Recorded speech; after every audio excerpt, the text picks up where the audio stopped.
Angel of Death. Azrael is the Angel of Death, one of God's sacred angels entrusted with the duty of ushering souls into the afterlife, wherein they will be judged for their actions on earth. However, when he attempts to reap the soul of a young woman named Avery Ann, something goes horribly wrong, leading the soul to slipping between his fingers and disappearing. If her soul is not retrieved, she will become corrupted, turning into a demon. His neglection, coupled with the indifference he possesses to the situation it caused, leads God to punishing her son by turning him into a human. Until he can find Avery Ann's soul, he will be stuck as a human.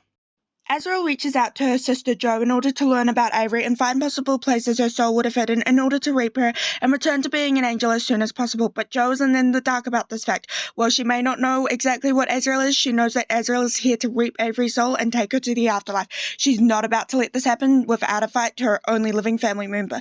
She will keep Avery alive and safe, but in order to bring her out of a coma, she must first let Azrael find her, which means letting him into not only her sister's life, but also her own, so he can learn who she was and find her soul for Jo, whilst preventing him from taking Avery to the afterlife.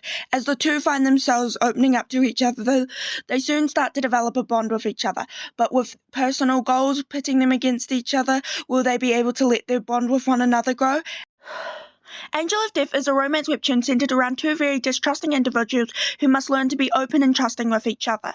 Azrael and Jo are forced to open up to each other during the hunt for Avery's soul due to the close proximity they share, even if they are at odds for what will happen to it once found. I love the writing for the relationship and situation they're in. As they begin to grow closer and more curious about each other, the situation feels very natural for each character, most of the time.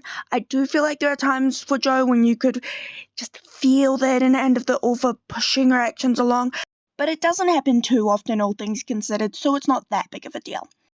Beyond Azrael and Jo's relationship, we have their bond with their respective siblings. The sibling relationships in this webtoon are very important for the main characters. We have, of course, Jo and Avery. Orphaned as young children, the two are shown to have a very close relationship with each other, with the webtoon slowly unveiling their relationship to each other as more about Avery is revealed.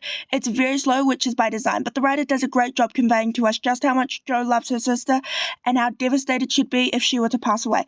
And then we have Azrael's relationship with his siblings. First up, Azrael has a lot of siblings. And second of all, the relationship between him and his siblings feels a lot more like normal sibling dynamics. Since, well, yes, Jo and Avery are sisters, they feel a lot closer than normal sisters, whereas Azrael's siblings actively screw with him, make fun of him, even if they do care about him, because that's what siblings are like. The inclusion of his siblings also allows us to get more insight into him as a person prior to becoming human, as well as egging on his relationship and romance with Jo through giving him bad love advice.